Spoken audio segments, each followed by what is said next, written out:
Marxism has been the greatest cause of death and suffering in our world. It has literally killed millions with its disastrous policies.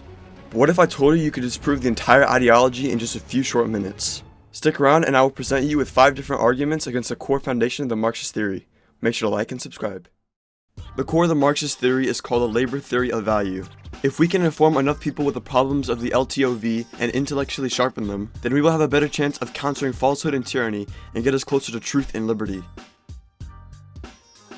The LToV was first introduced by the classical economists such as Adam Smith, David Ricardo, and John Locke. The LToV was then adopted by Karl Marx, who developed it in order to suit his other theories regarding exploitation. The labor theory of value goes like this. There exist 2 different types of value according to Marx: use value and exchange value. Use value is simply the usefulness a commodity possesses in satisfying the needs of a person, so we need not go into analysis on that. Exchange value, on the other hand, will be the main crux of the argument. What does Marx say exchange value is? Exchange value is the worth a commodity gets when being exchanged. For example, in a barter economy, if a pair of shoes is traded for 3 pounds of beef, then the shoes have an underlying value of 3 pounds of beef. Similar to a monetary economy, the value of a commodity exists in some abstract form and arises from labor. If a dozen apples sells for the same price as a hat, then the value of a hat to a dozen apples equals. The common manifestation that arises is the exchange value of all commodities, which further derives from the socially necessary labor time to produce them, or amount of labor necessary on average to produce them. By debunking the LToV, we can pull the rug from Marxist theory and watch the whole house of cards tumble to the ground. Karl Menger was the founder of the Austrian school. He was able to present to the classical and Marxist economists at the time a theory of value which was able to explain why some goods which didn't seem to be useful were still valuable, i.e. the diamond water paradox. Basically, the paradox went like this. Why is it that diamonds are so valuable, yet have no real use value, and water is so cheap, but nearly every human on the planet needs it? This paradox stumped the classical economists until Menger published his 1871 work, Principles of Economics, and proposed that people's subjective value determines the value of commodities. His theory went as follows. There is no reason why a good may not have value to one economizing individual, but no value to another individual under different circumstances. The measure of value is entirely subjective in nature, and for this reason a good can have great value to one economizing individual, little value to another, and no value at all to a third. Menger then goes on to lay out that the measuring of a good is also entirely subjective. Hence, not only the nature but also the measure of value is subjective. Goods always have value to certain economizing individuals, and this value is also determined only by these individuals. Mises elaborates further on the concept of subjective value according to individual actors. Value is the importance that acting man attaches to ultimate ends. Only to ultimate ends is primary and original value assigned. Means are valued derivatively according to their serviceableness and contributing to the attainment of ultimate ends. Their valuation is derived from the valuation of the respective ends. They are important for man only as far as they make it possible for him to attain some ends. Subjective value and value scales are what determine value and actualized prices. For example, I can list a pair of shoes on Amazon at $1 billion and no one will buy it, obviously. But when I drop the price to, let's say, $100, someone might value that pair of shoes more than their $100, and vice versa. I value them $100 more than the pair of shoes. We, the consumer, and I, the seller, both have subjective scales, and when we meet, we have a double coincidence of wants and trade. The value of the shoes was determined by the subjective wants of me and the consumer, and the price was actualized by the purchase. Subjective value also implies that value scales change. So one day I might value a pair of shoes for $100, but the next I don't value a pair of shoes at all. The most basic argument against the labor theory of value is that value is subjective. The LToV states that there is some abstract value present in all commodities, which Marx called exchange value. However, when commodities sell, they naturally sell depending on the location, time, and if a person's subjective preference at that time. For example, how much will you pay for a bottle of water in a scorching hot desert? Now, how much will you pay for the same bottle after finishing 3? This example also ties into the second argument, which decimates the objective value inherent in all commodities. The law of diminishing marginal utility states that assuming ceteris paribus, an individual's utility for a given good will diminish the more they consume it. Let's say I have 5 apples in front of me ready to consume. The first apple provided the most utility to me and satisfied my most urgent need to eat apples. The second apple then satisfied my second most urgent need of eating another apple. By my third apple, I'm already almost full, but decided to eat it anyways. After the third apple, however, I cannot possibly eat a fourth. This example demonstrates that the more goods I consume, the less utility I receive after each one. The reason this law destroys the LToV is because it shows that the value in a commodity diminished and did not keep its objective abstract value. Applying this example to a market can help us understand the concept further. Let's say I just ate those 3 apples and now I want to go to the market. I am not going to value the apples being sold on the market for their price because I just ate 3 of them, which diminished my value of apples in general. Now the Marxists may counter and say that value isn't objective per se, but instead the socially necessary labor time, or the labor time used to produce a commodity averaged out over society, determines the value. However, the Marxist hasn't shown anything, and instead of arguing for a theory of value, they are now arguing that value is just an average of prices. This doesn't tell us anything of how prices form, or of any theory of value, and they instead have to keep arguing for a contradictory system, or accept the subjective theory of value.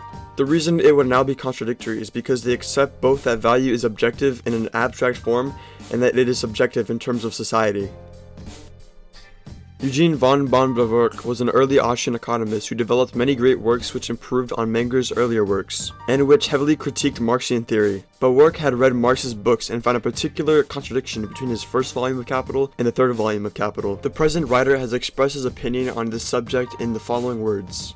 Either products do actually exchange in the long run in proportion to the labor attached to them, in which case an equalization of the gains of capital is impossible, or there is an equalization of the gains of capital, in which case it is impossible that products should continue to exchange in proportion to the labor attaching to them. From the Marxian camp, the actual incompatibility of these two propositions was first acknowledged a few years ago by Conrad Schmidt. Now we have the authoritative confirmation of the master himself. He has stated concisely and precisely that an equal rate of profit is only possible when the conditions of sale are such that some commodities are sold above their value and others under their value, and thus are not exchanged in proportion to the labor embodied in them. He even goes so far as to say with the same directness and clearness that these several commodities do not actually exchange with each other in proportion to the labor they contain, but that they exchange in that varying proportion to the labor which is rendered necessary by the equalization of the gains of capital.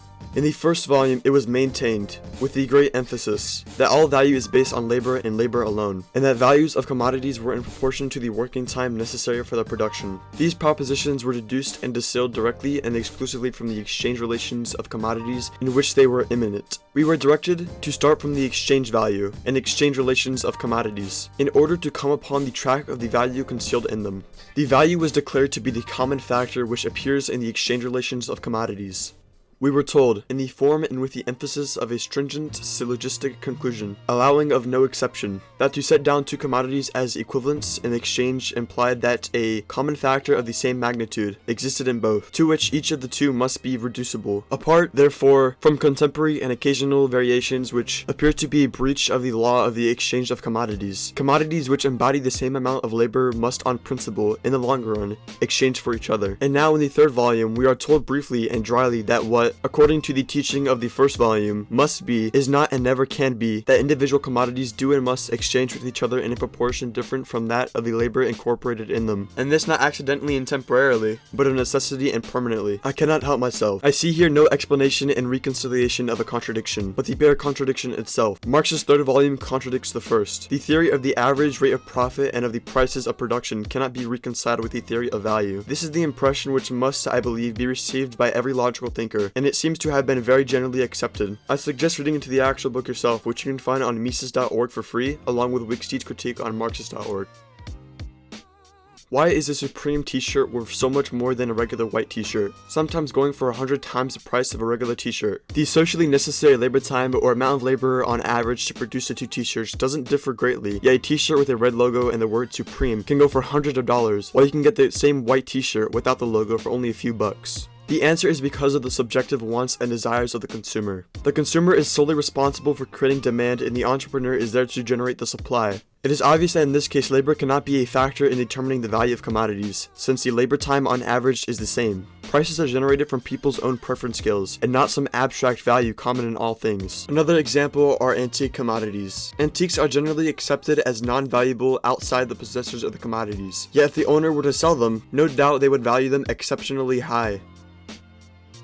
The idea of surplus value comes from the Marxian theory that in order for a capitalist to make profit, he must pay the workers below their true wage, exploiting the worker in the process. The theory falls apart once we prove the falsehood of the labor theory of value, but we can still look into the fallacy at hand. For one, the surplus value fallacy rests on another fallacy, the zero-sum game fallacy. In a voluntary trade, either person must value what the other person has more than what they currently possess. For example, Walmart offers me protein powder and creatine monohydrate. When I go to Walmart and purchase the protein powder and creatine monohydrate for whatever price is listed, I must value the goods over the money that I am paying them for. In such an economy, one cannot make a fortune at the expense of others, but only by offering a better deal and thereby making them richer. Similarly, when I apply for a job, I must value the wage I am receiving over the hours I am working, or else I would not work for the company. In the end, I receive my paycheck that I agreed to work for, and the company receives my labor, benefiting society. However, the Marxists isn't entirely wrong when they mention surplus value. They just have who is doing the coercing wrong. When I work for the wage I receive, there is some surplus value that is deducted away from me. That value is called taxes. To increase one's fortune, a person has but two options. He can offer goods and services to other members of society through voluntary exchange, or he can resort to coercion, fraud, or a government-granted privilege. Tax money is money that is taken away from the private consumer who is actively engaged in the market economy and puts it in the hands of the centralized state who consumes, wages wars, and enslaves its population. Any rational person must see that the employer who I voluntarily agreed to work for is not coercing me, but instead the government who puts a gun to my head and tells me to pay or else they will kick down my door, expropriate my wealth, and lock me in a cell is the one doing the coercing. So we have seen that the Marxian theory of value is wrong and contradictory. At this time, I'm still debating with myself on the next video, but I will come up with another one soon. If someone responds back to this video or my other video, I will respond back or debate them if they ask for one. And again, by watching this video, you are increasing our chances of bringing freedom and liberty to more people around the world. So make sure to like, comment, subscribe, and share with your friends. Yes, even the red ones. If you want to see why National Socialism is actually socialism, click this video here. Thank you for watching. P.S. The transcript will be located in my Discord server, which you can find in my bio or add me on my account at Harbinger of Liberty 6161. Alright, peace out. See you guys in the next video.